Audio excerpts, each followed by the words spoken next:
大家好，要討論辯題先必清釐聽辯題字眼。第一，追夢，顧名思義就係追逐夢想。值得注意嘅係，夢想之所以係夢想，就係因為佢唔係一個可以喺短時間內實現嘅目標，而係一個長期嘅過程。所以今日要討論追夢，就唔可以單睇追夢道路上嘅某一刻係快樂多啲定係痛苦多啲，而係要宏觀地審視整個追夢嘅過程乃至嘅結果。就好似準備今日呢場比賽咁。我哋唔可以單喺凌晨3點起身嗰一刻就覺得係更痛苦，而係要審視我哋整個辯論生涯到底整體而言係更快樂定係更痛苦。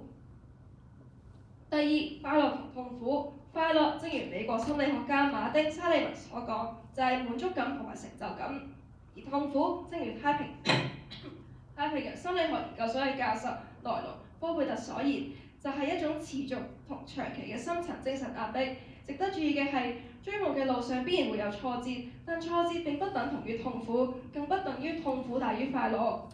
因此，審視今日嘅辯題，如果追夢所帶嚟嘅快樂係獨特嘅，同時現實上嘅困難係可以被解決嘅話，則正方得勝，否則就反方得勝。而點解追逐夢想帶嚟嘅快樂係無可取代嘅呢？就係因為夢想係我哋生命嘅最終追求。正如心理學家馬斯洛嘅需求層次理論指出，人最高層次、最終極嘅追求就係自我實現。無論結果如何，追夢嘅過程都係我哋追求自我、活出生命嘅旅程。呢種由成就感同滿足感所帶嚟嘅快樂，係遠超純粹物質上嘅享受。當我哋為咗一個目標去學習、去創造、去克服困難，我哋所獲得嘅係一種精神上嘅富足同人格上嘅成長。無論係一位青年創業家睇到自己嘅理念變為現實，定係一位運動員突破自己嘅界限，佢哋所感受到嘅，正正就係自我實現帶嚟嘅無可體驗嘅快樂。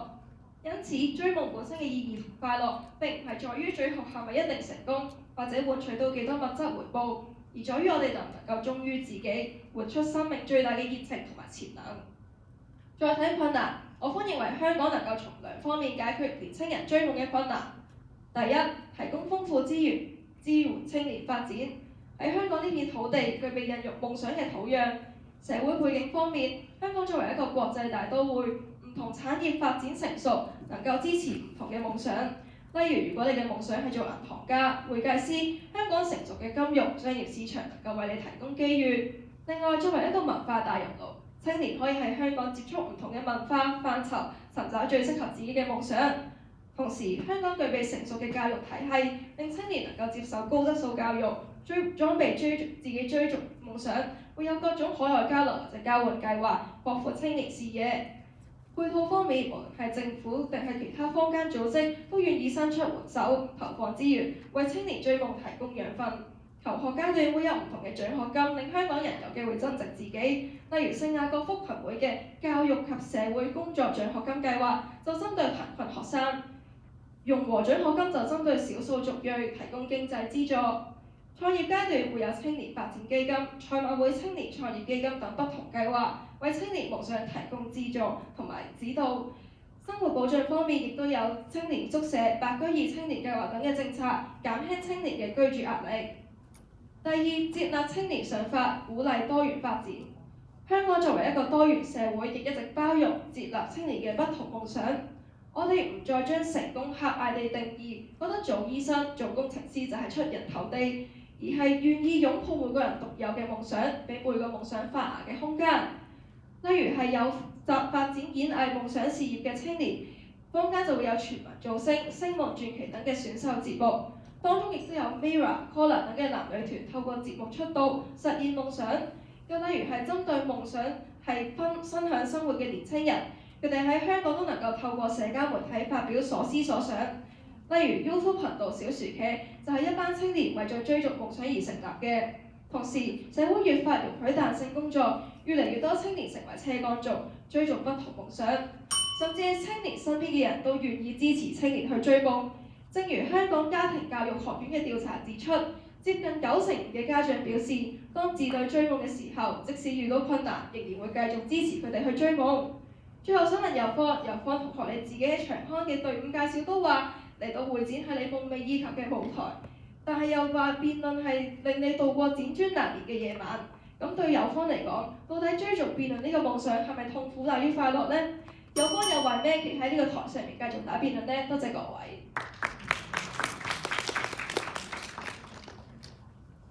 甲方主辯嘅發言時間為5分03秒，冇過時，無需扣分。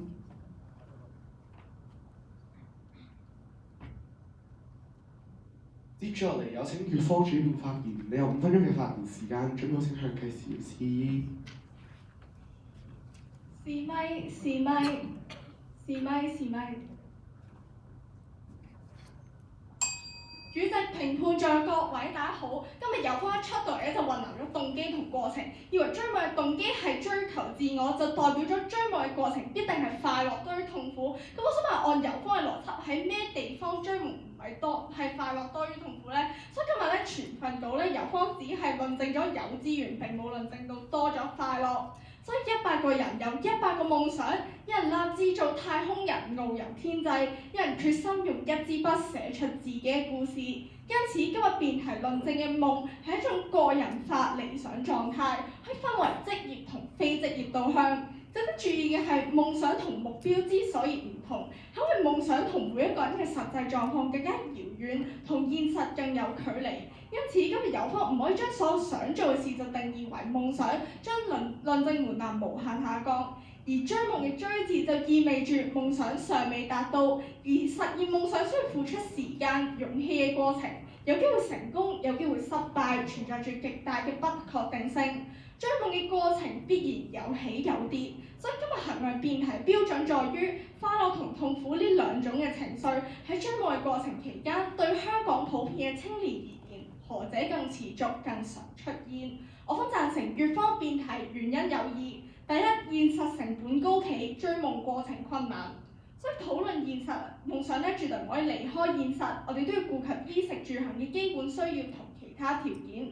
香港競爭激烈，工時長，物價高，要追夢，香港青年付出嘅往往比其他地區要嚟得多。我哋先講生活成本，根據港大民意聯同公屋聯會嘅調查，無論你係租樓定係供樓嘅人士，住屋嘅開支平均咧已經差唔多佔咗月入嘅30%，直逼聯合國指標嘅紅線。我哋再講埋工時，工聯會嘅調查指出，超過一半嘅受訪者每一個禮拜都工作超過45個鐘，更加有7.3%嘅受訪者每一個禮拜超過工作70個鐘，遠遠超出咗國際勞工組織建議嘅40個鐘。所以結果就係好多青年咧唔能夠抵擋住現實帶嚟嘅壓力，不服於生存需要，選擇穩定嘅麵包，以致放棄咗自己嘅夢想。即使人願意捱麵包去保持追夢嘅初心，都要面對試錯成本高昂嘅困境。以創業為例，香港創業家交流平台青年創業軍調查發現，有60%嘅創業者喺2年內都遭遇咗重大經營困難，30%業績衰退。所以就連前財政司司長曾俊華都直言，有10間嘅初創企業9間都係失敗收場。所以難怪青年創業會嘅研究報告都發現，接近有1半嘅受訪青年對香港未來發展都感到悲觀。所以當現實客觀條件對青年人追夢嘅理想造成困難嘅時候，所以有幾多嘅香港青年可以唔痛苦咁樣追求夢想呢？第二，批判風氣盛行，放大追夢痛苦。追夢本身咧就係一條唔穩定嘅路，身邊嘅人甚至乎社會嘅言行都影響緊心態同勇氣。喺香港社會充斥住互相批鬥同攻擊，每一個人生範本都容易被無情否定，仇女、仇富、仇貧、仇老、仇成功、仇失敗等等嘅情緒泛濫。所以一旦登上連登呢一啲社交媒體嘅熱門話題，就會演變成為惡意嘲諷嘅戰場，令到追夢者成為眾矢之的。我哋以香港嘅運動員為例，就算香港足球隊近年嘅成績有明顯嘅進步，23年亞運會4強，24年亞洲杯決賽周，但只要最近亞洲杯嘅外圍賽不敵咗新加坡，即刻俾球迷激烈批評。文化體育及旅遊局局長羅淑佩都公開呼籲球隊應該認真研究同反思，甚至乎劍擊運動員張家朗，就算佢拎咗奧運金牌，只要比賽失利都即刻俾人諷刺。冇人玩嘅小眾運動都輸，奧運金牌嚟嘅，可見佢哋一直喺追夢過程出現挫折，過去嘅汗水同努力都會好似被一筆勾銷。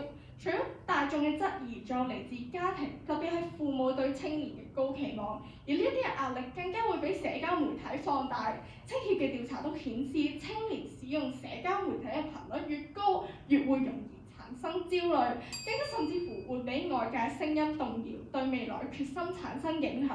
社交媒體最終會成為放大批判嘅放大鏡，令到青年嘅理想同信念不斷被挑戰，令到追夢嘅過程變得更加痛苦。所以最後想問游方，如果喺香港追夢係咁快樂，甚至乎快樂多於痛苦，咁點解香港基督教女青年會2014年調查顯示，有接近1半嘅受訪者都表示香港青年放棄追逐夢想，支持選擇躺平呢？多謝各位。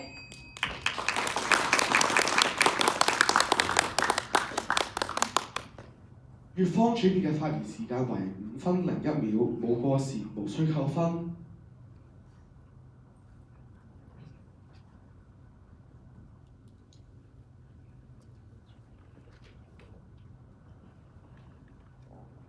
接住落嚟，有請甲方一副發言，你有4分鐘嘅發言時間，準備好請向計時員示意。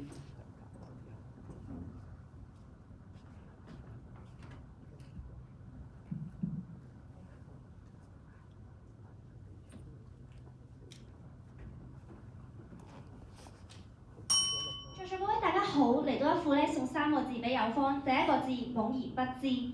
好啦，有乜總結下友方5分鐘嘅發言講咗啲咩先？因為友方同學第一個論點同我哋講話成本過高，所以追夢嘅過程困難。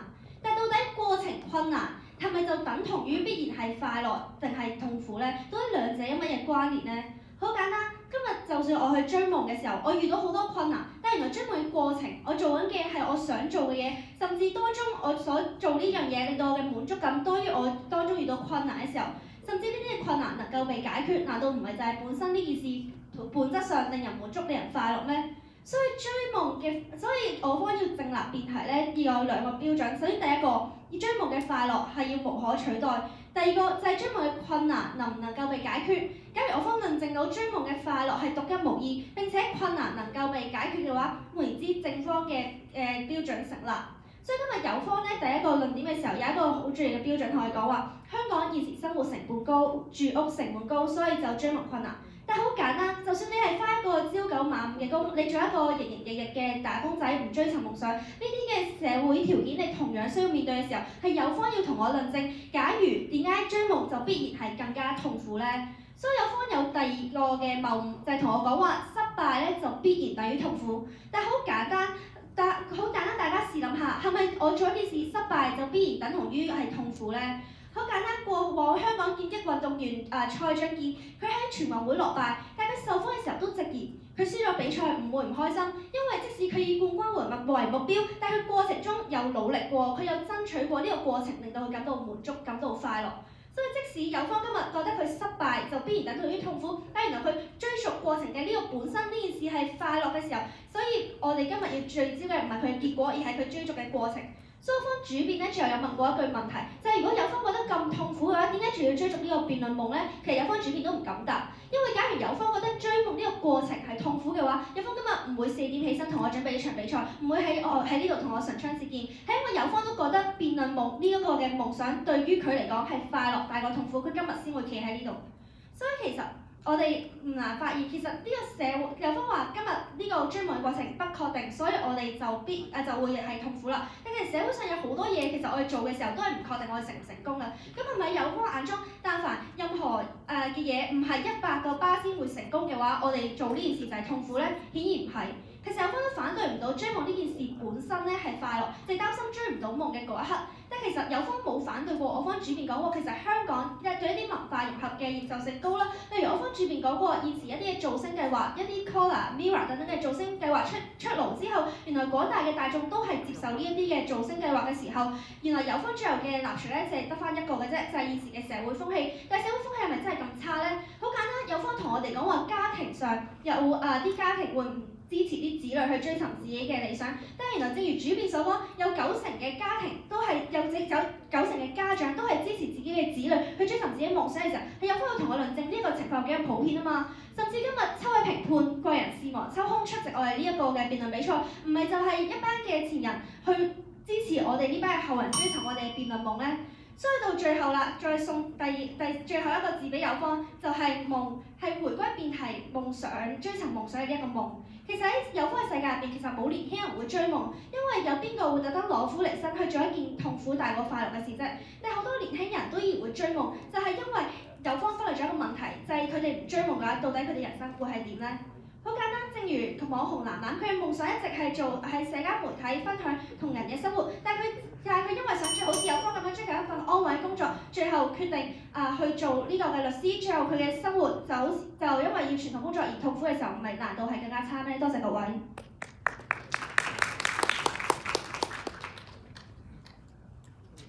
甲方第一組別嘅發言時間為4分10秒，冇過時，無需扣分。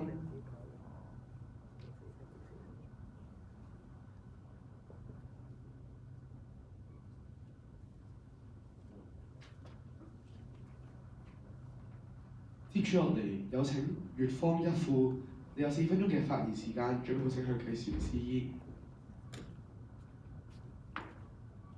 試咪。主席評判咗大家好，去到一副環節，雙方已經達成共識，同意客觀上咧有好多困難阻礙追夢，例如社會文化、經濟條件同家人期望等等。大方話唔好咁高要求，困難周圍都有，但起碼香港有好好嘅條件，例如有成熟嘅產業發展啦，有成熟嘅教育體系啦，有獎學金啦。但係先唔講獎學金係個個都得到咧，獎學金唔係本身已經勁嗰批人先至得到咧，所以有方論證唔到大多數係冇獎學金都係困難多過快樂。再講嘅係啦。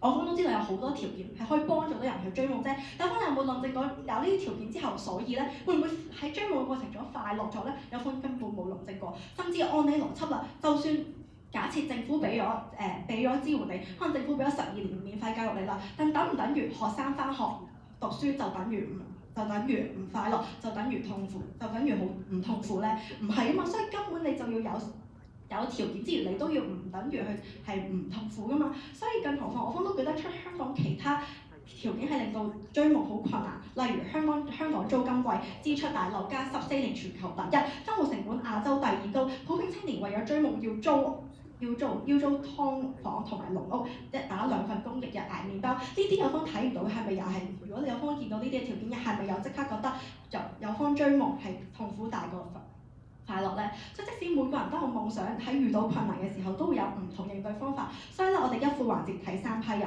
第一批人係放棄一切夢想，有方同我哋雙方同我哋講話咧，過程困難就唔等於痛苦，要咧我哋有過程中有好多嘅難關，我哋只要克服難關得到嘅滿足感就可以快樂，就等於快樂啦。但我方唔明白，有方有摧毀辯題咯，因為每一個追夢嘅過程中都會有困難㗎啦。如果你喺度話每一個困難之後克服咗困難就會有快樂，咁喺你眼中有咩唔係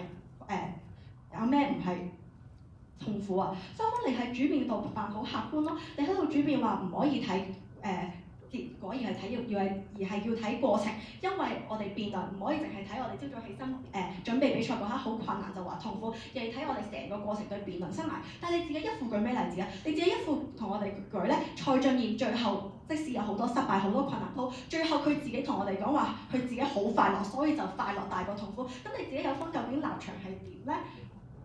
所以嗱，當個人有夢想，但係如果佢一早認清咗社會種種限制同客觀因素阻礙到自己追夢，就會選擇放棄追尋夢想，另尋出路。就例如真人真事改編嘅電影《填詞樓》入面，女主角因為有填詞嘅天賦，因此夢想係想成為填詞人，但身邊屋企人同朋友通通反對，問咧佢填詞係咪喺度揾唔揾到食，係咪買到樓？佢自己都深知廣東歌市場細，生活艱難，但佢最後都做監製助理，累積經驗，每個月得8000蚊嘅收入。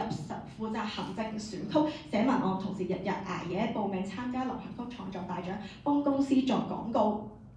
但10幾年嘅追夢換嚟嘅係俾人突然間解僱、公司倒閉、生活支出嘅壓力、朋友家人嘅反對、廣東話市場細呢啲現實問題，令佢都放棄咗追尋填詞人呢個夢想。試問係咪有咁多人好似有方咁講咁直視邏輯？有夢只要追求到就快樂多於痛苦咧？所以事實上追夢最後都可能係一無所有。我哋去睇第2批人啦。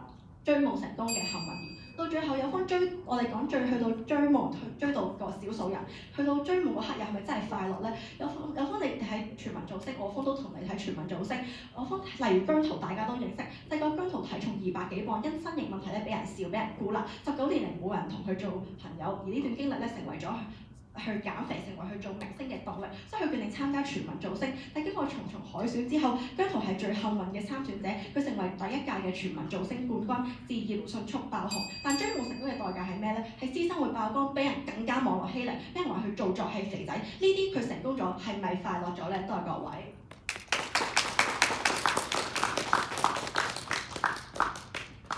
乙方一副嘅發言時間為4分09秒，冇過時無需扣分。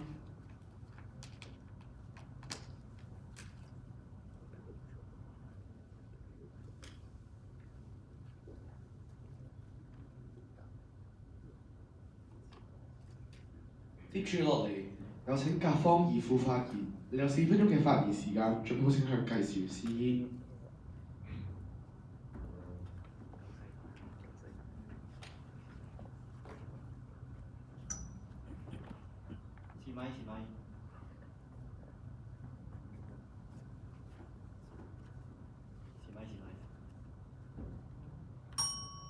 追夢咧就係自討苦吃，呢個係我方全場最大嘅邏輯。再做個單號，二副位置咧同佢睇3批人，第一批咧就係友方同學，友方其實好矛盾嘅，一方面咧繼續打緊辯論啦，繼續追緊自己嘅聯中夢，繼續好開心咁打緊；另一方面咧又唔敢回答喎。我問你點解友方你繼續打，友方唔敢答？因為友方好矛盾，就好似一個受虐狂咁樣咯。即使咧你自己知道其實成件事係開心嘅，上到嚟咧係開心嘅，但係都要繼續打，繼續好似一個受虐狂，繼續咧覺得自己好痛苦。呢一個咧就係我方呢一批人咧唔合理嘅原因。而第二批人咧就係睇香港嘅年青人，我方主編講咗㗎，90%嘅家長咧支持子女追夢，7成嘅年青人咧都願意追夢，甚至咧友方就話唔係嘅，而家年青人追夢咧都遇到好多困難。有咩困難咧？你話連登嘅人支持，社會好多人支持，但實際上客觀嘅資源上，社會好多人都支持喎，好多一啲基金啊、一啲獎學金啊，友方唔係，友方話。而家咧就係得最勁嗰批人先有獎學金，但係友方明顯咧冇聽我方主編講嘢，因為咧獎學金咧或者好多唔同嘅基金資助唔係得最勁嗰批人先有，你少數族裔有少數族裔資助，甚至啲資助咧係按需分配嘅，就係我今日冇錢，啲資助咧就願意俾我。呢個情況底下，社會係咪支持緊呢班人追夢咧？甚至台下7位賢達，我方一副講咗，7位賢達咧即使咁忙為人事忙，都願意抽空出席支持我哋打辯論。咁7位賢達係咪支持緊我哋嘅辯論夢咧？友方你要解釋。而第二樣嘢咧就係友方咧，其實係一個好奇怪邏輯。友方覺得咧追夢或者所有嘢咧，一定係100%成功先至唔痛苦。但今日香港嘅特點就係、香港嘅資源咧越嚟越多，越嚟越多人咧願意支持年青人，社會賢達越嚟越多，基金都越嚟越多嘅情況底下，冇錯追夢咧有時會失敗，但因為香港有咁好嘅體系、咁好嘅環境，所以即使我哋跌低都跌得冇咁痛啊嘛。我哋而家有好多唔同嘅新嘅詞彙，例如斜槓族。咩斜槓族咧？第一個青年人唔單止打一份工，打幾份工。呢個情況底下，即使佢一個事業失敗咗，或者好似友方所講咁咧冇咁成功，但係咧佢都唔痛苦，佢都唔需要擔心，因為仲有其他嘅事業啊嘛。友方問你個論證邏輯最大問題就係覺得，但凡失敗就等於痛苦。但係有冇問過啲年青人係點樣諗咧？係咪每個年青人明知90%都失敗，都願意繼續創業咧？係咪佢每個年青人都自討苦吃咧？友方你要解釋。所以今日咧，即使失敗都好，一個賽道失敗都可以換轉其他賽道。呢個咧就係香港特色。一個律師咧可以做一個媒體創作人，一個會計師都可以讀翻個法律課程，做翻個律師。呢個就係香港嘅特色。因為香港咧對於年青人跑道從來都唔止一條。咁去到最後阻止年青人追夢嘅乜嘢咧？就得一把聲音嘅啫，就友方嘅聲音。友方你主編一副同我講係咩？年青人追夢好難，應該咧揾翻3餐溫飽，做翻朝9晚5嘅工作。但係呢把聲音係咪社會主流嘅聲音咧？見到唔係啊，因為社會而家大部分嘅人就同你講緊，年青人要忠於自己，要實現自我價值。而呢個咪就係正正見到社會願意俾年青人追夢咯。而再睇第3班人咧，就係我哋睇所有追夢嘅人。其實咧，友方嘅講法底下咧，追夢好辛苦，追夢咧就唔一定成功，追夢好困難。我方都同意。但係在座各位，呢個難道唔係追夢嘅本質咩？追夢嘅本質就係難，但係咪有困難就等於痛苦？有痛苦，但係痛苦大於快樂咧。我想喺度咧延續下我試咪講過嘢。我試咪講過咧，喺會展打辯論係我嘅夢想，係打辯論好辛苦。我我哋捱夜打辯論，準備比賽，凌晨3點起身。我好想我中學嘅最後一場比賽咧係聯中嘅冠軍賽，但係我哋雙方咧都輸咗4強，好無奈。但正正因為我哋輸過，我一齊抱頭痛哭，因為我哋捱夜準備。今日我講嘅每一隻字都係我相信嘅嘢。如果今日咧冇經過呢啲失敗，我唔會覺得今場季軍賽有幾咁重要。如果今日咧冇經過辛苦嘅準備過程，我都唔會今日珍惜我哋互相扶持嘅隊友。但正正因為呢啲經歷，我今日先企喺度，今日企喺度咧，先至更加有意義嘅，都係因為先令到咧我呢4分鐘咧更加鏗鏘有力，更加快樂。多謝各位。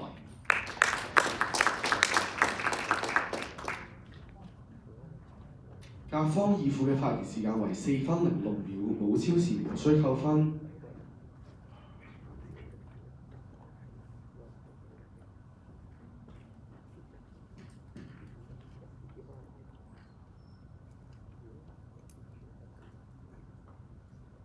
接住落嚟，有請乙方二副發言，你有4分鐘嘅發言時間，準備好請向計時示意。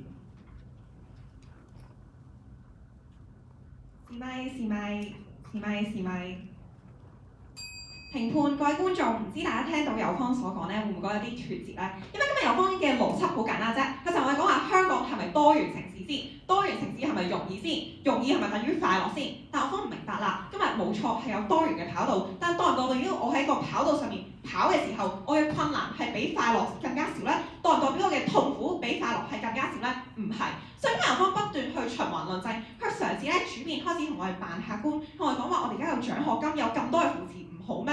但係今日個問題就係在於，今日我方講嘅疲勞指數，我哋香港係排第2。我哋要追夢之前，我哋要去交租、交家用。有可能一副出嚟同佢講咩咧？呢啲客觀因素我哋唔睇啦。本身夢想本身就係一件快樂嘅事。咁所以喺友方眼中有乜嘢唔係快樂咧？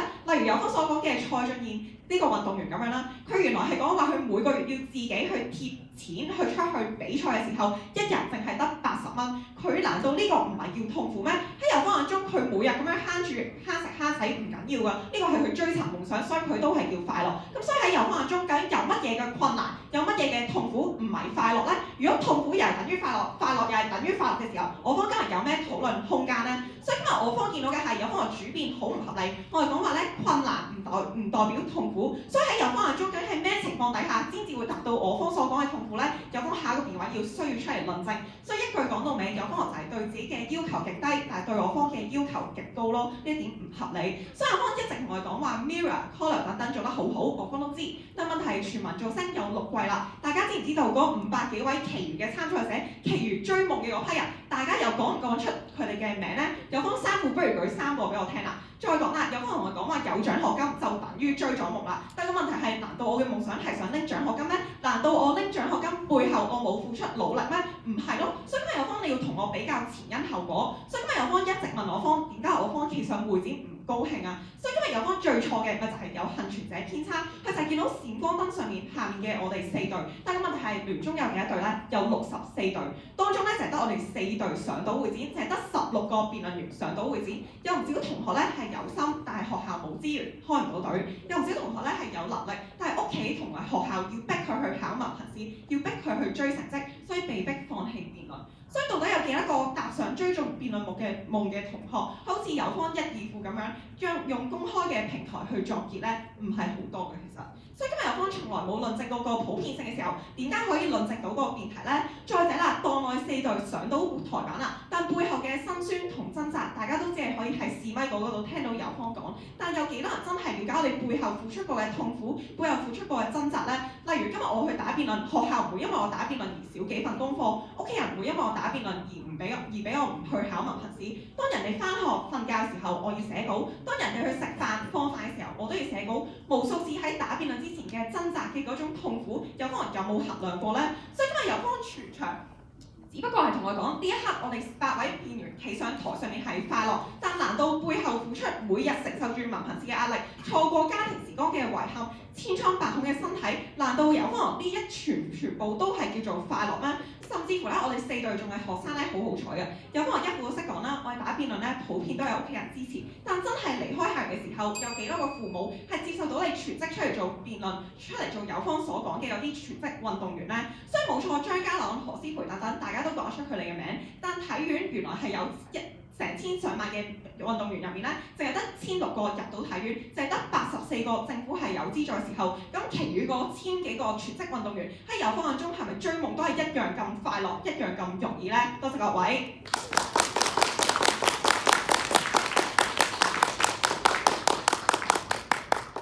乙方義父嘅發言時間為3分55秒，冇過時，無需扣分。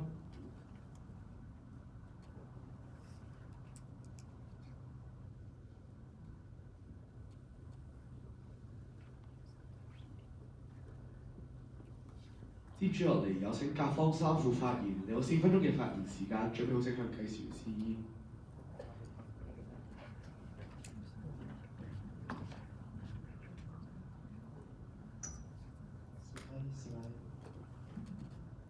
評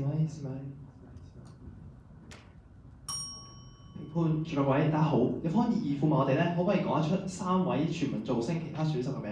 我自己就冇睇選手嘅，但我係同你講一個歌手嘅名，佢叫陳蕾。今日同大家介紹一下佢不為人喺光鮮亮麗嘅背後不為人知嘅經歷。相信大家可能都諗起陳蕾咧，可能係一個好出名嘅女歌手啦，會寫出一啲繁星誰都可發光，只要找對地方一啲咁嘅歌詞。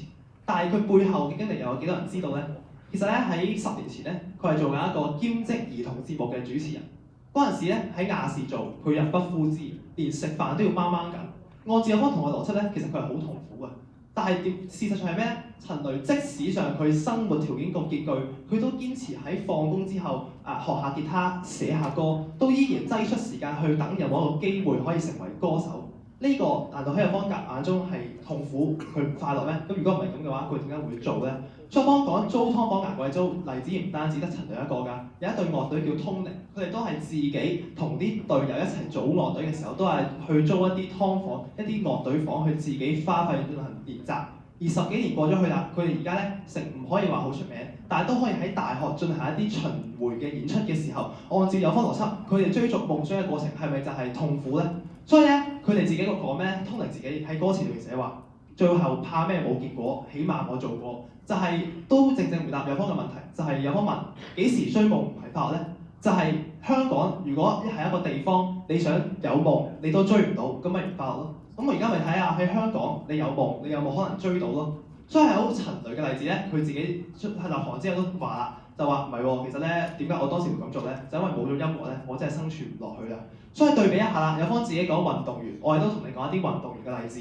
有方話好似蔡俊彥嗰啲，佢自費出去打比賽喎，咁唔係喎，咁但係問題點解佢會依然即使佢自費咁多去打比賽，佢都依然堅持咧？咪正係因為佢熱愛運動而佢自己都依然要需要做呢樣嘢咯。咁香港俾到佢嘅係咩啊？係一個出色嘅教育體制。所以另外一個例子就係湯允熙啦。湯允熙佢自己咧都係自費出去英國踢波嘅。而佢都好感恩嘅，因為喺香港嘅教育體制底下，佢可以自己學到英文，有能力出去同啲外國人交流。呢個咪就係香港可以俾到佢嘅嘢咯。而即使佢而家喺英國踢波，香港嘅嗰個香港隊啊，都會叫佢翻嚟踢波嘅時候，咁呢個咪就係呢個香港嘅呢個體制俾到佢嘅嘢咯。所以第二樣嘢啦，就係講，哇唔係喎，有方就話好似一副講咗有個監製啦，就話佢做咗好多年監製，最後追夢都失敗。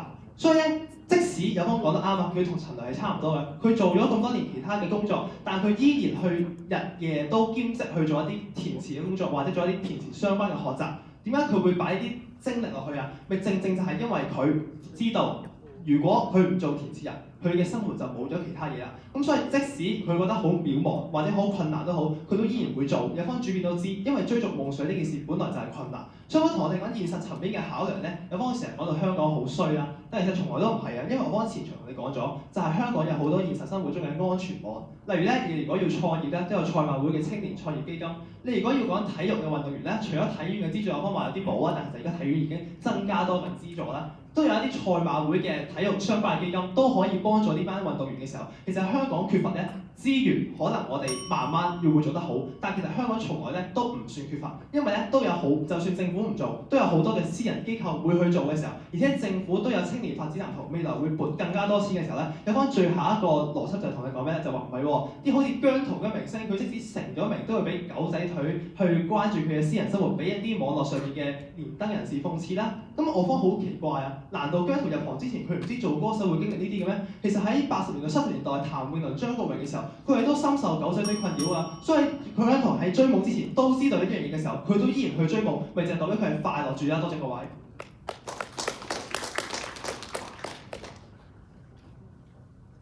甲方3副發言時間為4分07秒，冇過時，無需扣分。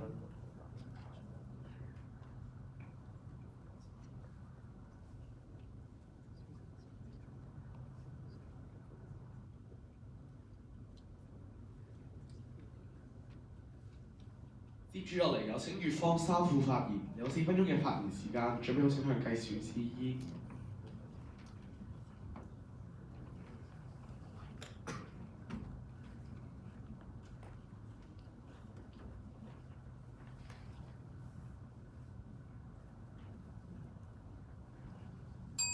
主席、評判在界，大家好奇怪嘅，有啲同學咧明明快樂係主觀嘅感受，但係有可能成條主線同我哋討論嘅係客觀嘅因素，即係有啲同你嘅論證過程去咗邊咧？有同學話冇，嚟到3副仲係同我方講話體院有資助咯，有資助蔡俊彥咯，所以我方都資助我方都知道有資助蔡俊彥，所以所以體院俾蔡俊彥嘅資助係咩咧？1個月3000蚊，一日80蚊。有同學你同我講話，佢咁樣都叫做快樂。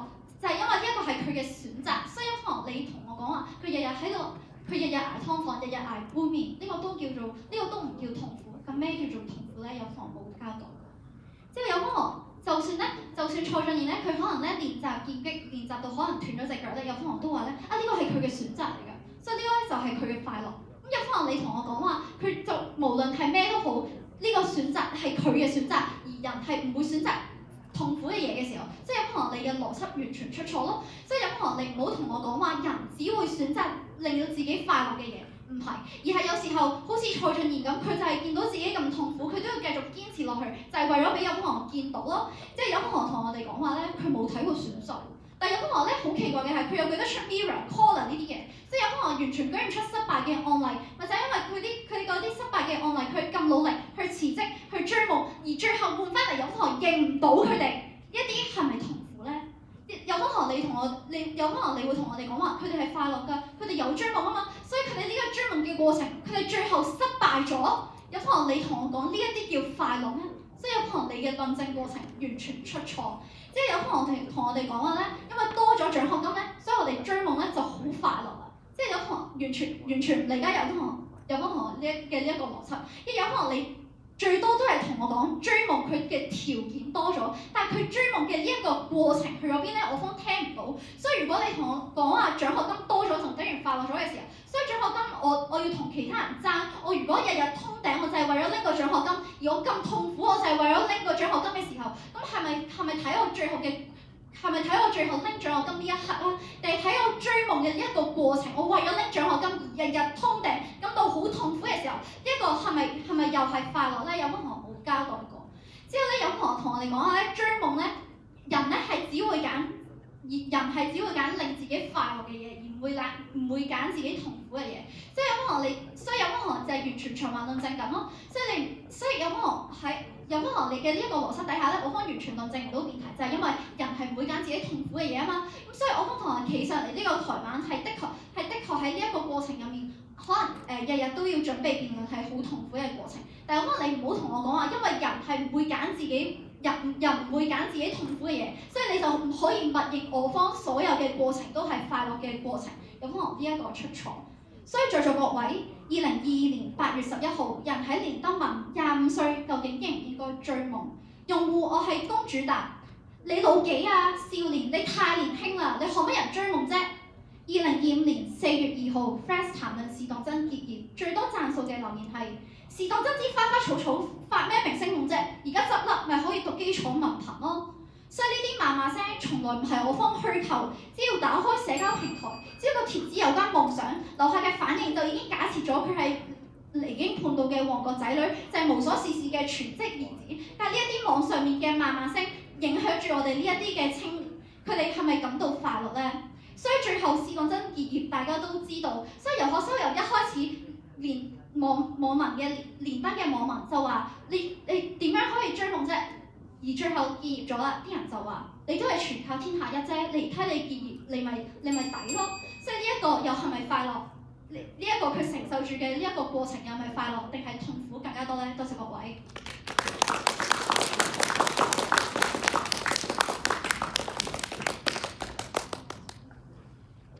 乙方三副嘅發言時間為4分07秒，冇過時，無需扣分。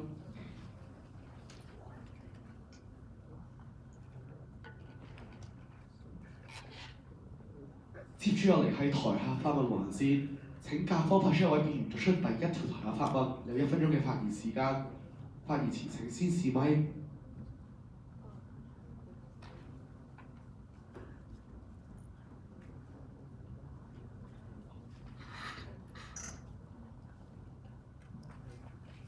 試咪。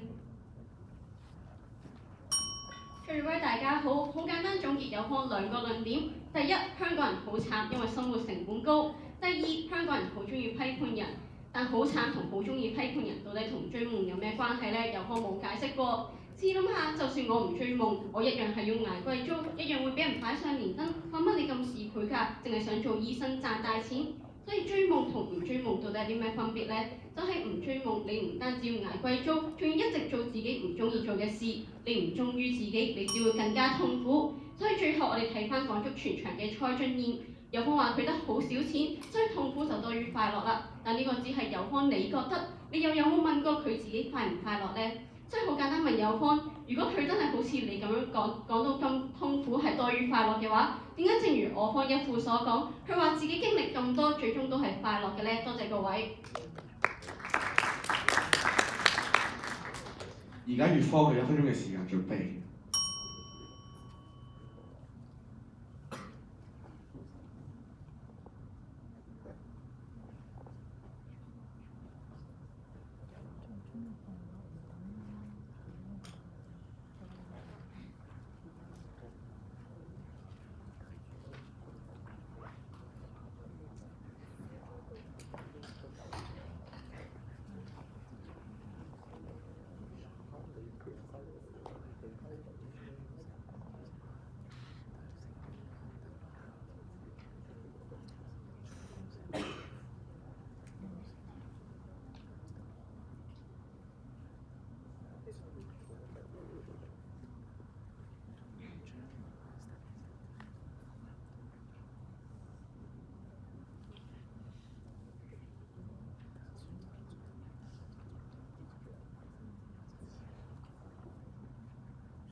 準備時間結束，而家請乙方派出一位辯員答辯，有1分鐘嘅發言時間，準備好請向計時員示意。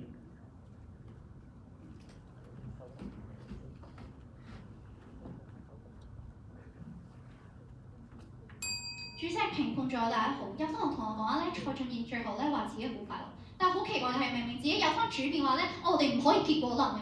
所以有可能你而家咪就係正同我結果論咁咯，即係有可能你唔同我睇佢追夢嘅過程，佢日日捱80蚊，佢仲要捱貴租，佢仲要支付自己嘅追夢嘅成本，佢自己出國都係自己俾錢嘅時候，有可能你同我講呢一個都叫做快樂，就係因為佢最後講咗自己嘅快樂。合唔合理咧？唔合理，即係可能你唔好淨係同我講話，佢最後講咗一句快樂，就等於佢係快樂。但係有可能你敢唔敢同我討論一下？佢冇奪到金，佢冇奪到金嘅時候，咁佢最後係咪？咁佢最後佢嘅嗰啲付出嘅成本完全浪費晒嘅時候，咁佢最後又要繼續捱貴租，分鐘80蚊都冇得收嘅時候，咁佢最後又係咪係快樂咧？多謝各位。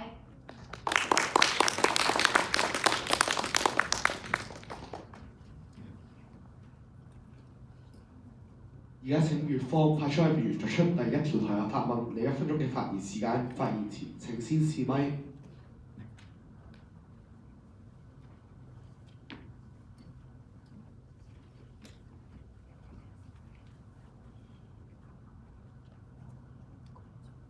試咪。主席、評判在座各位，大家好。有方今日衡量標準咧，就係話追夢帶嚟嘅快樂係獨一無二，但困難痛苦係追唔追夢都會遇見，所以咧就代表快樂多過痛苦啦。但係有方忽視咗香港社會嘅客觀困難，係會直接對夢想追夢嘅過程帶嚟痛苦。例如雖然追唔追夢都會喺香港面對租金問題，但係我哋睇破咗亞洲深蹲紀錄嘅健力運動員李健熙都話，代表香港比賽要一路捱住健身室嘅租金之餘，仲要犧牲上堂教學生嘅收入，手停口停之餘仲要倒貼，呢啲咪就係香港環境支援不足，所以佢面對嘅困難係源自香港呢個環境。甚至比普通人更加多，由追夢嘅過程獨一無二地帶嚟，追夢追到咁多犧牲都唔叫痛苦，咁有風覺得要去到幾慘先叫痛苦呢？多謝各位。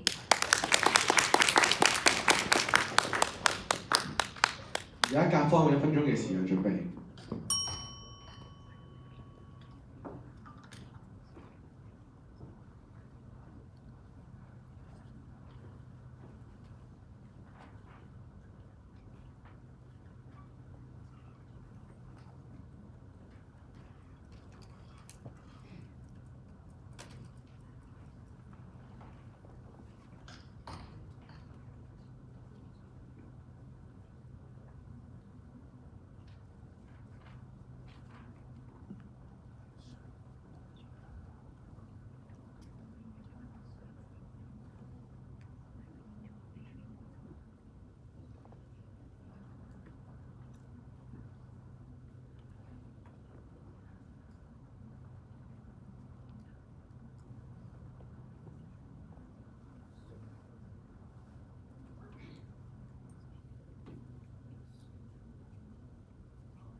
準備時間結束，而家請甲方派出嘅辯員答辯，有1分鐘嘅發言時間。準備先向計時先。試咪？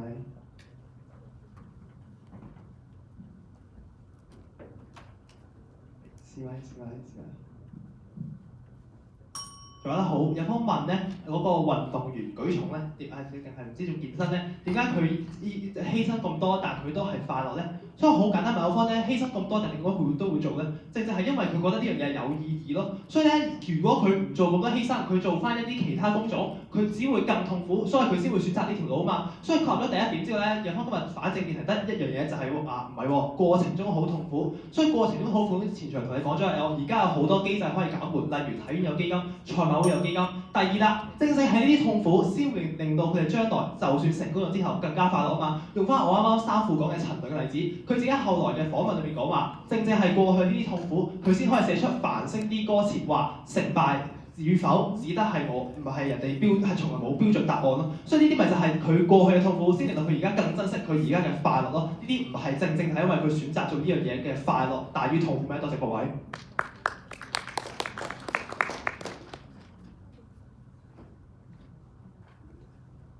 請甲方派出一位辯員作出第2條台下發問，有1分鐘嘅發言時間。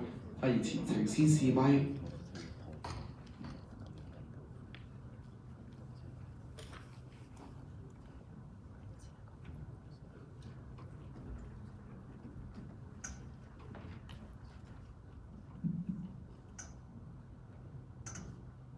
試咪。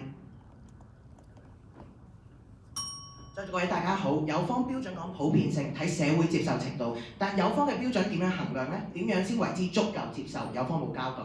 有方話香港人諷刺港隊出局，但有方睇唔到啟德嘅一片紅海，睇唔到 Flash 轉載叫大家保持團結嘅貼文。有方話運動員資助唔夠，社會支持唔夠，但你睇唔到我哋年年加資助，睇唔到港人一齊喺電視機前面、喺商場入面為運動員加油。按照有方邏輯，有人批鬥就等於痛苦大於快樂，咁要有幾多人支持，要有幾多資助先至等於足夠呢？多謝各位。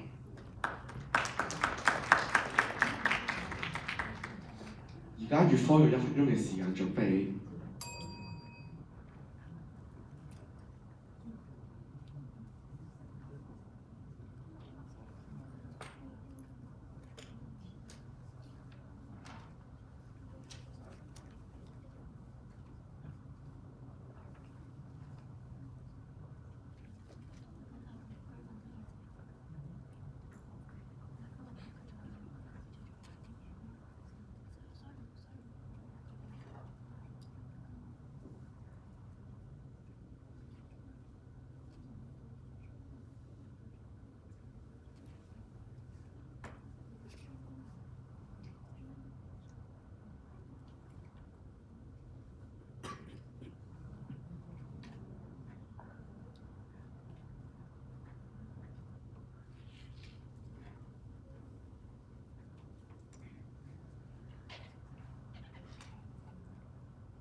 準備時間結束，而家請粵方拍出位辯員答辯，你1分鐘嘅發言時間，準備請向計時師。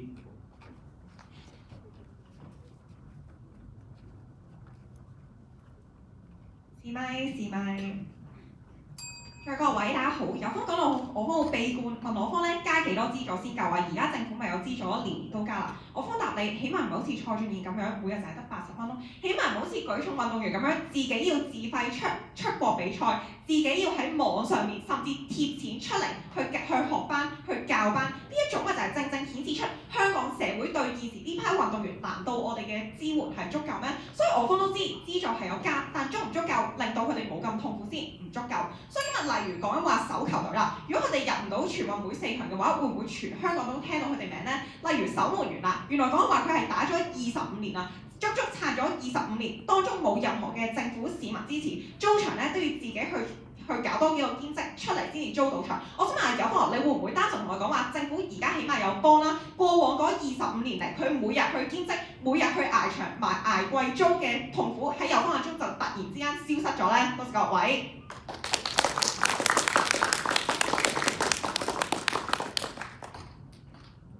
而家請粵方拍出位辯員作出第2條台嘅發問，你1分鐘嘅發言時間，發言前請先試咪。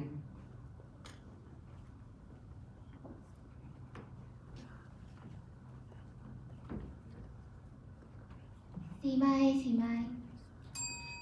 在座各位大家好，有方全場話有90%家長支持子女追夢啦，但同一份調查就講明啦，有30%小朋友話追夢太辛苦，所以有夢想都要放棄。有方議員話普遍社會都支持年輕人追夢，但事實上社會上大部分都覺得考高分揾好工先至符合主流社會嘅期望，所以全港有1600個精英運動員，有方只係講到攞獎嘅人名。我方問你600個全民造星參加者係咪大部分都覺得快樂嘅時候，有方只係講得出陳雷一個名，所以我方問有方同學64間參賽學校超過300個辯論員嘅時候，係咪大部分都覺得快樂？但有方淨係識得講上咗會展台灣嘅自己，所以我方要求好簡單，可唔可以正面回應係咪大部分參加選秀節目嘅人，大部分落敗嘅辯論員喺只有付出冇成就嘅前提下，佢哋嘅快樂都係多過痛苦咧？多謝各位。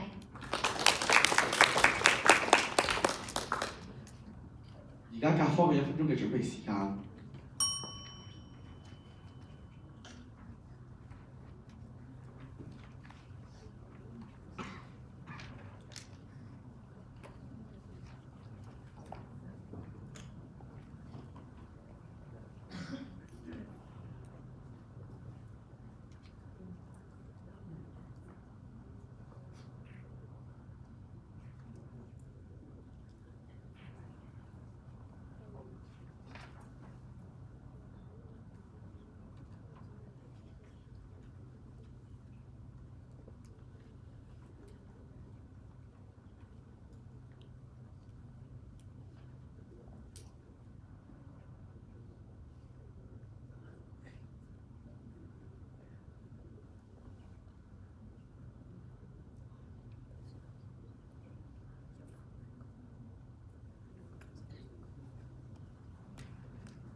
準備時間結束。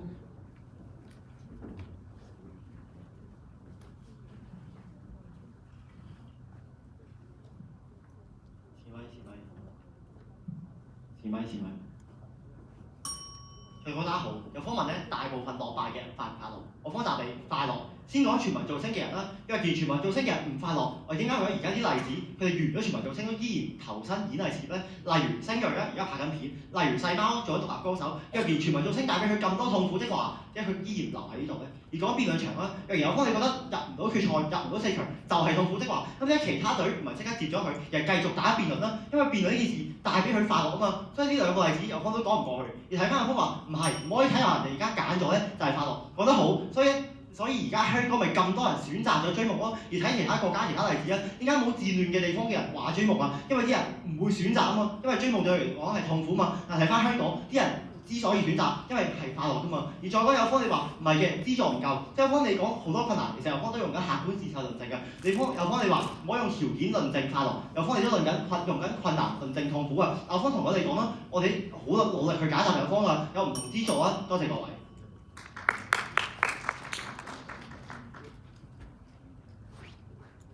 而家請甲方發出為辯員作出第3條台下發問，你1分鐘嘅發言時間，發言前請先試咪。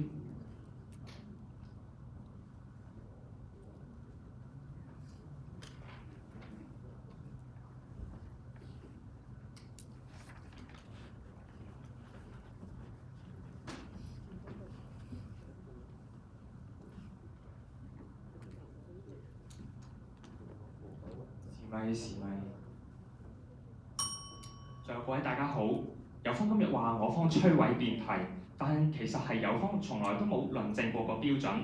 有方成個前半場都淨係識講香港青年有幾咁痛苦，但係就從來都冇比較過痛苦同埋快樂。有方今日話快樂係主觀嘅感受，但係偏偏有方先係冇理過青年人主觀感受嘅嗰個啊！你話我哋覺得追逐辯論夢開心，只係因為我哋係4強。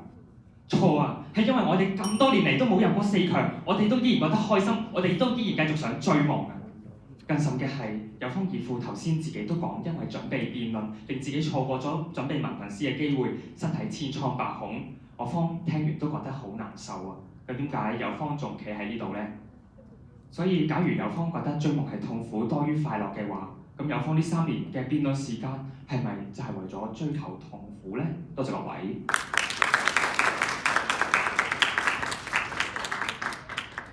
而家乙方嘅1分鐘嘅準備時間。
而家有請乙方發出辯員答辯，你1分鐘嘅發言時間，準備請向計時司儀。試咪。在各位大家好，所以有方邏輯爆炸，佢問我方咧，佢話咁如果咁痛苦，點解你要企喺度？點解你開始要揀辯論啊？咁喺有方眼中，但凡我選擇咗一樣嘢，我就已經係想追求快樂嘅話，咁喺有方眼中有乜嘢夢想，有乜嘢嘅追夢人係會有痛苦咧？喺有方眼中，無論係遇上啲乜嘢困難，佢只會同我講咩咧？咁點解你一開始要開始啊？點解你一開始要打辯論啊？如果蔡俊彥跌脫隻腳，佢同我講咩？點解你一開始要打結腳啊？所以有方眼中所有無論我遇上任何困難、任何痛楚，喺有方眼中都只不過係成長嘅養分啫。所有嘢咧都係快樂嘅話，咁今日我方冇任何嘅討論空間。所以今日例如甚至乎啦，今日我去堅持一樣嘢，我選擇留喺度，係咪淨係因為快樂咧？例如馬丁路德金啦，佢選擇去爭取黑人嘅平權，佢選擇留喺度，係因為對佢嚟講有意義啊嘛。有方我搭第一條台嘅時候，都同我哋講有意義，所以有方你需要論證俾聽，係咪我做嘅所有目的都係為咗快樂？係咪我所做嘅任何目的，我所做留下嚟嘅決定，都係唔係因為任何其他意義，只係快樂咧？多謝各位。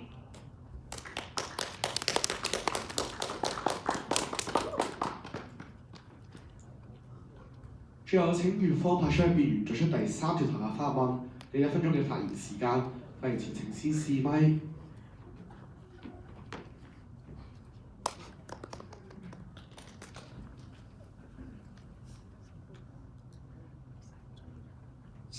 試咪。在各位大家好，今日有方答第一條台下嘅時候，佢就問點解舉重運動員要繼續追夢，佢都唔答因為快樂，轉答因為有意義啊！咁係咪所有有意義嘅事都係必然令人快樂呢？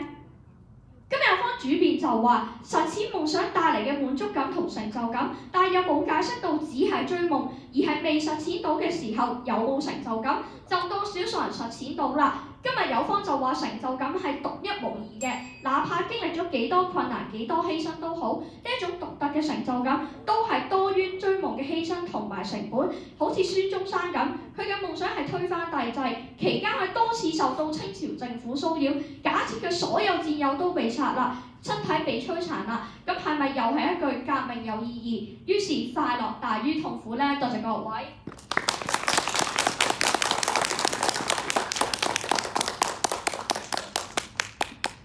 而家甲方1分鐘嘅時間準備。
準備時間結束，而家有請甲方派出嘅議員答辯，有1分鐘嘅發言時間，最高請計時師。是咪？在座大家好，有訪問咧，孫中山搞革命俾人殺晒痛唔痛苦？我方答你好痛苦。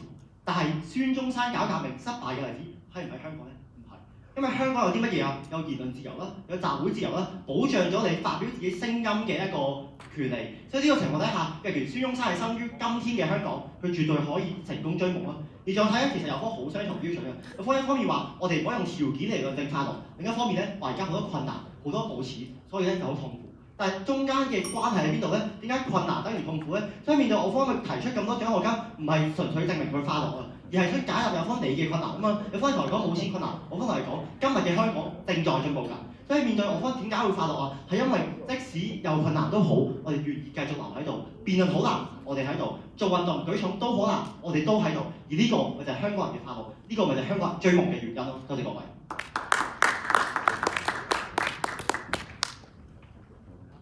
台下發問環節結束，接住落嚟係自由辯論環節，雙方各有5分鐘嘅時間。現在先請雙方進行試麥。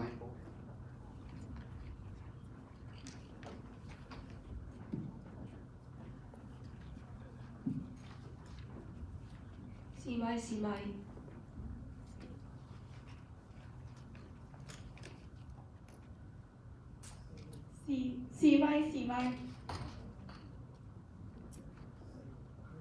想問係右方係咪難做就等於痛苦呢？我想問下，右方困難唔係痛苦，咁喺你眼中咩係痛苦？咁我有方都未交出，有方覺得困難係痛苦嘅話，係咪所有經歷咗困難嘅人佢一定係痛苦咧？咁咩先叫快樂咧？唔係，咁所以我克服呢個困難嘅過程好痛苦。我克服咗困難之後，我有痛苦，亦都有快樂。但係你方你冇同我論證過點解我克服咗之後嘅快樂一定多過嘅痛苦？但係克服失敗嗰啲人係咪必定係痛苦㗎嘛？所以有可能你同我論證緊，你同我論證有意義就等於快樂，咁咩先係等於痛苦啊？首先第一，克服困難失敗都未必係痛苦。第二，按照有方主辯都同你哋講啦，追夢係好困難嘅一件事。咁有方啱啱又話困難就係痛苦啦。咁按照方邏輯，追夢係咪一定係痛苦啊？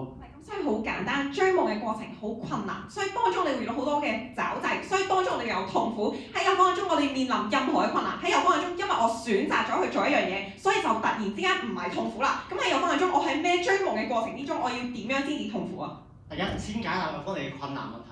冇錯係啊，追夢期間有困難，但係啲困難都仍然繼續追夢啊，因為追夢到最後帶嚟嘅快樂，成功定失敗都好，9成失敗都好，我都願意繼續追夢。而再講右方你話點解我哋繼續揀啊？覺得好，所以點解香港嘅人會揀追夢，但戰亂國家其他人唔揀追夢啊？因為香港就有咁神奇嘅地方咯，有夢想會實現到咯。調翻轉啦，而家其他國家唔揀嘅。唔係，咁所以我方同你講過4成人躺平，點解香港人選擇追夢？我方有方同你冇論證過。之後有方你同我講話咧，因為啲人咧，因為不過講躺平講得好，唔知你嗰個數據點嚟啦？我幫同你講，青協做過研究就係70%年青人選擇不躺平，點解啊？就正正係因為喺香港呢個地方，佢係一個土壤，有所有嘅教育，有好多完善嘅機制去保障佢嘅追夢啊。所以反問我方啦，而家啲機制底下，香港人可以踏上追夢嘅路途，點解唔係快樂咧？係啦，所以主辯結尾已經同你交代咗個民調係嚟自基督教會啦。再講啦，原來當中點解40%人選擇躺平，80%人同我講係因為我見唔到未來有希望有曙光，而我當中嘅過程係痛苦嘅時候，有方不如你論證你個普遍性有幾多？第二點啦，有方人一直同我哋講話咧，痛苦係唔會出現嘅，因為喺追夢嘅過程中只有快樂啫。咁所以好簡單，有方你只需要舉出一個例子，究竟係追夢嘅過程之中邊度會有痛苦？追夢嘅過程之中，若然好似戰亂地區，追夢咧三餐不飽，生存都成問題，當然痛苦啊！然後方你舉話啲人睇唔到希望，所以好痛苦，講得好。所以啲人要做嘅乜嘢就擘大雙眼望下而家嘅香港文化中心做得好好，好多唔同嘅資助，只要申請你有符合資格就有嘅情況底下，若然你擘大雙眼望到追夢，點解唔係更快樂咧？唔係咁，所以香港冇戰亂，咁係咪喺香港追夢一定等於快樂啊？唔係啊，而係有方你要答我。若然今日香港咁痛苦的話，點解咁多人願意追夢嘅？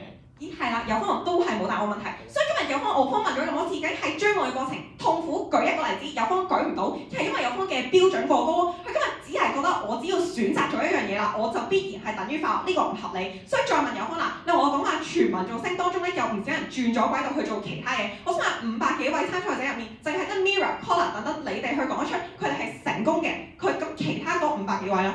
第一，先講全民造星，我講咗其他例子㗎，例如有獨立歌手啦，例如有做媒體嘅創作人啦，有方未解答到嘅。而再講痛苦嗰樣嘢咧，有方話有冇嘢係痛苦啊？有，我今日打辯論咧，凌晨3點起身寫稿，好痛苦。今日開會咧，開到凌晨甚至病埋，我都好痛苦。但係我哋今日辯題唔係話有冇痛苦啊，又要比較痛苦同快樂啊嘛。所以到最後仍然企喺度啊，因為我覺得辯論呢個活動令我感到快樂，我咧好想繼續追逐，無論贏定輸都好，我都願意喺度。咁點解唔係更加快樂嘅？我睇翻全民造星先，而家你淨係記得嗰啲獨立歌手，咁剩低嗰幾百人，咪就佢哋辭晒份工，就係全心全力去訓練去做全民造星，你犧牲晒所有嘢，淨係換嚟嗰台上嗰10幾秒嘅時候，而家係咪快樂大過痛苦先？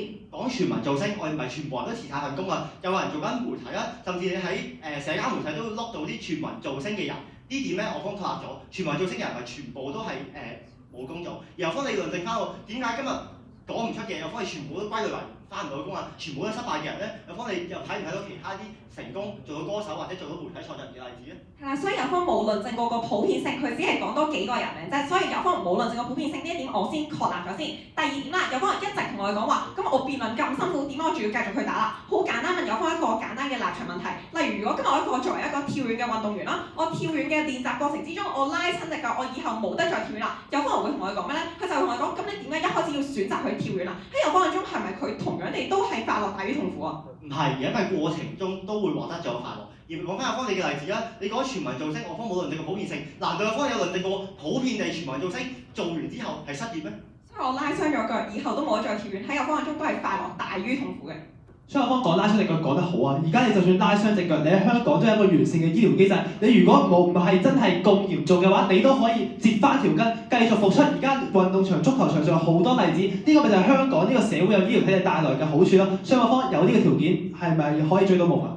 我想問有方，你喺拉傷隻腳嗰一下，你係咪都係快樂啊？所以第一，普遍追夢嘅人咧，有方講唔過去。有方講嘅例子乜嘢？就拉傷隻腳嘅人。所以我方答咗你㗎，就係有完善醫療體系，甚至咧有往後嘅一啲保障嘅情況底下，就算你有失敗、有受傷風險，都唔驚啊嘛。而調翻轉，譬如今日生於喺可能60年代、80年代其他國家啦，今日運動員咧做唔到運動，一受傷就即刻生涯就玩完啦。呢個情況底下，點解唔係更加不快樂嘅？係啦，所以有方超離地。今日我拉傷完隻腳之後，我以後生涯都冇得再去打比賽嘅時候，有方同我講唔緊要啊，你望下醫療制度有幾好。結果咧醫唔好隻腳，我依然係追唔到夢。同樣地帶嚟嘅痛苦，有方會將佢美化成快樂。但好簡單啦，有方一直同我哋講話咧，姜濤等等有人支持佢唔快樂咩？我想問點解佢達到人生最巔峰拎樂壇歌手獎嘅時候，佢同大家講第一句係講咩咧？佢同大家講話，我又要俾人鬧啦。我想問佢呢一刻係快樂定痛苦？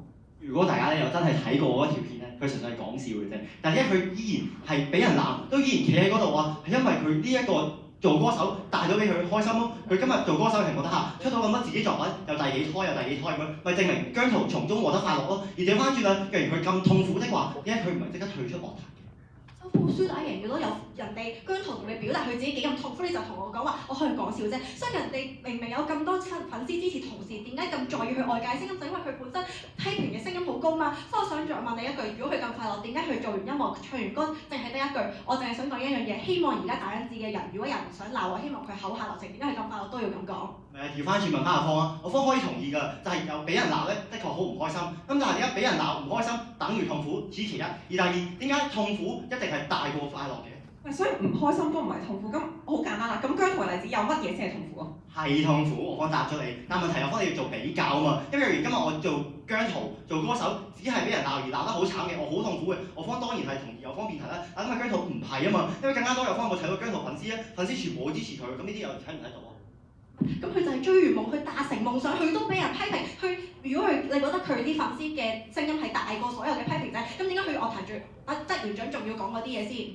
總結有方今日就話有批評就係痛苦，但係有方忽視咗咧，而家都好多人可以支持啊。所以例如姜濤啦，我前幾日喺維園先見到佢打波嘅時候，都好多班 friend 嘅粉絲喺個籃球場隔離去影佢錄影佢影嘅時候，呢個咪就係粉絲嘅支持，如果係香港有嘅嘢咯。所以我講姜濤講得好話，佢喺社交媒體上面可以俾人鬧，但我方三父而家講嘅例子就係譬如話湯允熙咧，佢喺社交媒體上面表示自己想踢英超，好多人支持佢，呢個係咪快樂？香港平台帶俾佢嘅？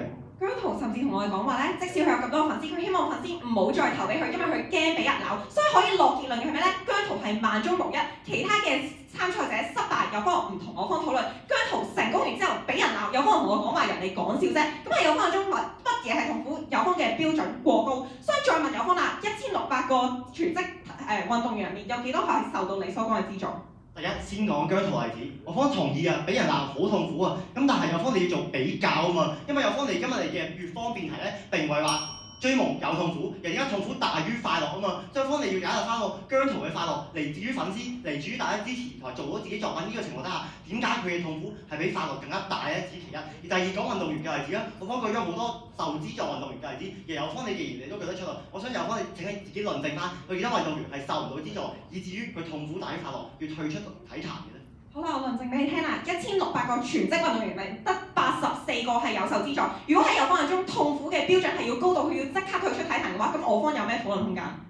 先講運動員啦，運動員而家香港做緊嘅方針係乜嘢咧？就係讓一部分人富起來，等一部分人啊賺到錢啦，有講到錢，再去反哺翻其他產業啊嘛。多謝各位。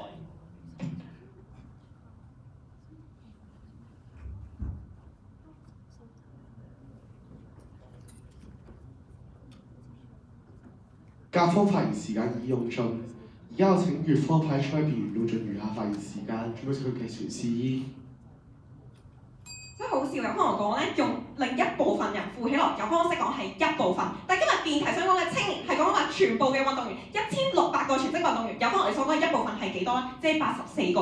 所以有方眼中咁簡單嘅邏輯就可以論證到辯題嘅話，我方今日唔使打，只要有一個受資助，有方都會話係少部分人富起來，未來咪再繼續普及化咯。所以我方唔反對政府係有俾資助，但呢個正正就係政府遠遠唔夠，所以我哋先至要喺呢個辯論場上同在座嘅每一位去講啊嘛。所以今日有方論證唔到個普遍性唔緊要啦，甚至論證唔到咧，究竟我喺成功完之後，甚至仲會俾人批評。姜濤自己有咁多嘅粉絲，但係佢自己同我講，我唔想你粉絲繼續再撐我啦，因為我好辛苦啊，你越撐得我越多咧，我就俾網民鬧得越勁。所以今日有方冇錯，我方咪就係做緊比較咯。喺同樣有粉絲嘅情況底下，佢依然選擇嘅係避免網民嘅罵罵，避免網民嘅批評，正正就係因為佢覺得喺帶嚟嘅痛苦比起粉絲帶嚟嘅滿足更大。多謝各位。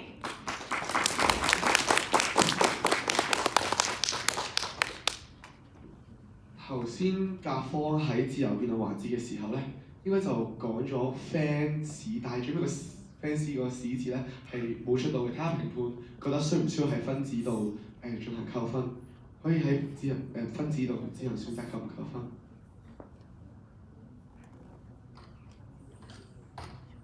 而家進行結辯準備時間，相後3分鐘。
結辯準備時間結束，而家有請甲方結辯發言，你有5分鐘嘅發言時間。發言前請先試咪，最後請佢介紹事宜。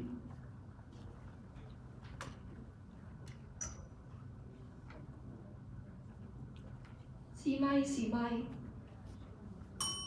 主席、評判在座各位大家好，嚟到結辯嘅位置，我想用3句周星馳講過嘅説話總結全場，並帶出3個有方無法反駁嘅論點。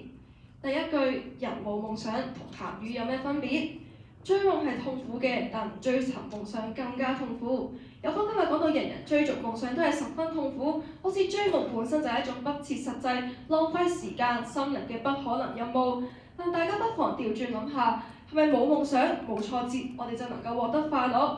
今日全場我哋都喺度嘗試對討論香港青年遇到嘅挫折同困難可唔可以解決，但反而好少觸及到夢想本身點解為我哋帶嚟快樂。有方今日第一個無法反駁嘅論點就係青年係有追夢嘅資源㗎。事實係香港的確有完善嘅青年支援，涵蓋創業、房屋、教育、體育發展呢啲客觀因素嘅存在，有方無法否認，亦都反對唔到。我方唔係直線邏輯地覺得有支援就等於青年係快樂地追夢，而係當青年追夢嘅時候，佢哋唔係好似有方講到咁，佢哋會面對各種嘅負面因素，因為咁就全部係痛苦。住屋有困難，可以去青年宿舍，可以參加白居易嘅青年計劃，等待成功嘅時候，雖然有支援啦，青年源於生活壓力嘅痛苦可以減少嘅時候，痛苦可以減少，但因為自己可以追想追嘅夢而起嘅快樂持續，咁咪正正達到有方衡量辯題嘅標準，快樂係更常出現而且更持續㗎咯。有方自由辯論又同我哋高舉姜濤嘅例子啦，但有方嘅邏輯好奇怪㗎。喺社交媒體上面，負面嘅評論固然傳播得快，但係負面嘅評論往往只係佔少數。你打開佢嘅評論區、討論區，大部分仍然係支持佢嘅粉絲，佢哋都支持佢去追夢。點解有方反而睇唔到呢？負面評論傳播得快，正面評論咪一樣係傳播得快？呢個就正正係網絡時代底下，而呢個時代獨有嘅特徵，可以支持我哋更加去追夢，令我哋聽到支持我哋嘅聲音。第二，世人笑我太瘋癲，我笑他人看不穿。其實呢個過程當中可能有痛苦，但正正係成就咗我哋嘅夢想，幫助我哋成長。所以追夢本身係快樂㗎。有方今日第二個無法反駁嘅論點呢，就係追夢係困難而快樂嘅。子非魚，安知魚之樂？有方其實係一個好功利嘅審判者嚟㗎。喺義父眼中啦，蔡俊彥自己貼錢打比賽係痛苦嘅。我方三父所講嘅陳雷啦、Tony 樂隊，全部都係踩住尖刀去追夢㗎。但事實係，佢哋縱然面對入不敷支嘅痛苦，仍然自己都唔後悔，甚至覺得快樂。正正因為追夢喺香港呢個機遇處處嘅地方，我哋知道夢想縱然遠在天邊，但絕對唔係遙不可及。呢個正正亦都係周星馳嘅故事，亦都係我哋香港青年嘅故事。周星馳初初入行嘅時候，經歷重重困難。導演、觀眾唔欣賞佢，佢都有過痛苦嘅階段。但正正係呢啲磨練同經歷，令周星馳令我哋更加了解自己嘅內心，提供咗追夢嘅養分。追夢嘅快樂之所以顯得彌足珍貴，並唔係因為周星馳成功咗咁簡單，而係因為觸及夢想嘅過程縱然足夠難得、足夠獨特，擁有追逐夢想嘅勇氣同經驗，先令到最後嘅成果，令到呢件事顯得更加難能可貴。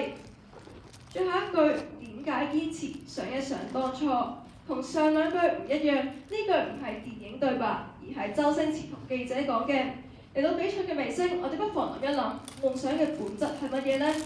夢想本身就唔係能夠輕易達到嘅，但我哋生而為人，窮盡一生，最後嘅追求正正就係呢種看似遙不可及嘅夢想。而一路上支撐住我哋走向呢個未知嘅未來嘅，其實就係我哋喺過程中一步一腳印所帶嚟嘅快樂。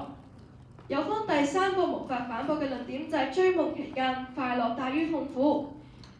有方嘅自由辯論都暴露咗佢嘅立場㗎，就係佢覺得有困難就等於痛苦，呢個顯然係錯嘅。追夢嘅過程縱然有困難，但追夢嘅過程唔係有困難就等於會痛苦。有方都冇做好前後比較，冇論證過有痛苦嘅存在，但係痛苦嘅存在大於快樂。亦都反駁唔到我方所講，喺綜合香港社會各因素，青年而家係追夢過程面對嘅快樂，已經比逐漸減退嘅痛苦大。即係有方口中捱住杯麵追夢嘅蔡俊彥係可以快樂地期待下一日嘅訓練，我方口中嘅陳雷係可以慳慳儉儉快樂地自費出碟。冇錯，我哋喺過程中會有挫折，亦都可能會有痛苦，甚至可能會失敗，但係我哋仍然堅持，因為喺懷疑自己嘅時候，我哋都會諗一諗當初，發現原來呢個就係最忠於自己，令自己最快樂嘅決定。多謝各位。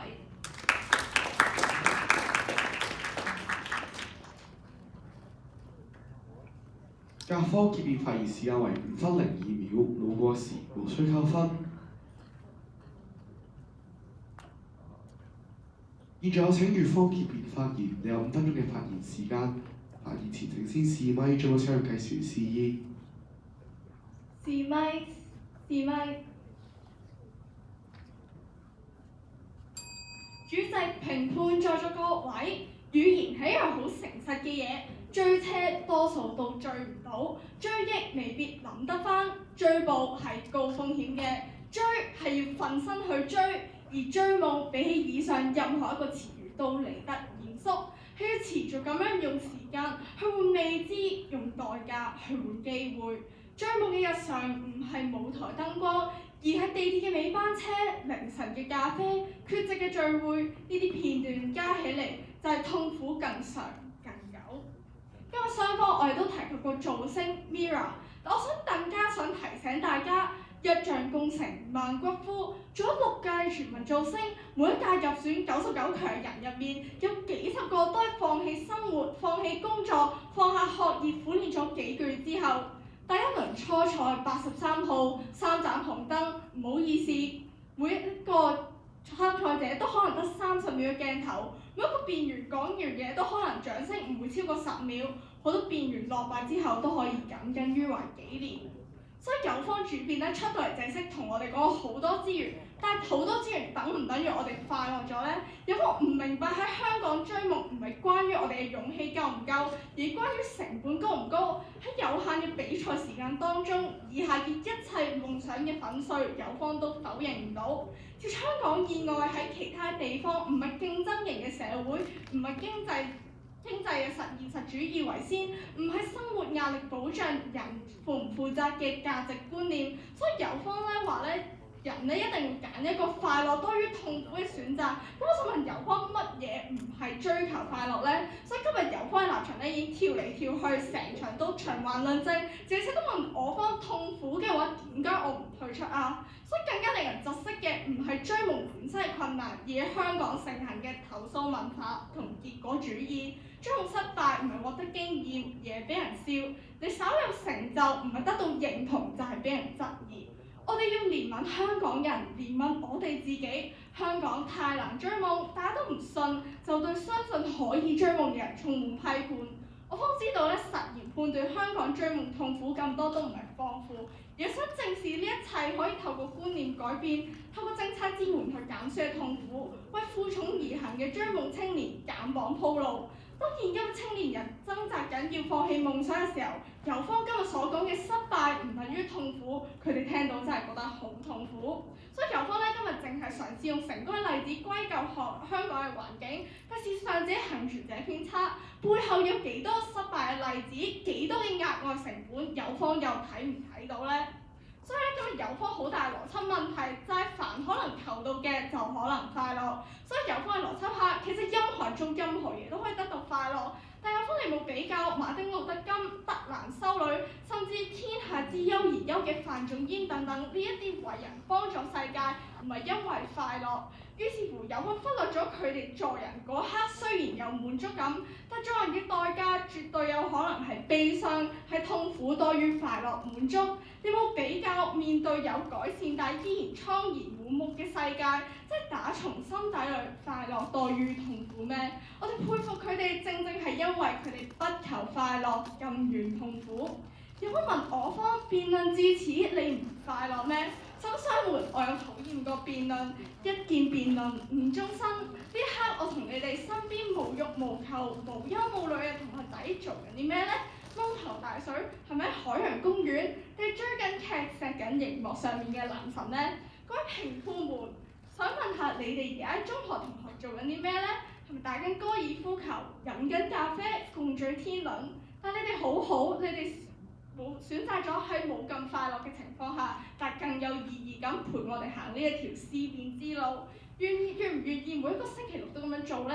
如果喺評判之中仲有好幾位都係議員，請問你資格提案未必被爭納，政策未必成功，未必有滿足感，但係堅持，因為堅持有意義，而意義就係在於未必快樂，但係你擇善固執。孔子都曾經講過，不容然後見君子，用人話解釋一下，天下不容，世人不解。備受攻擊，依然堅持而唔迎合世界改善標準，是意義所在。我討厭個辯論，因為最終我選擇嘅係，都想問大家，你哋自己選擇嘅係，你願唔願意去思考，去追求美好嘅世界，願唔願意做痛苦嘅人，而唔係快樂嘅豬呢？多謝各位。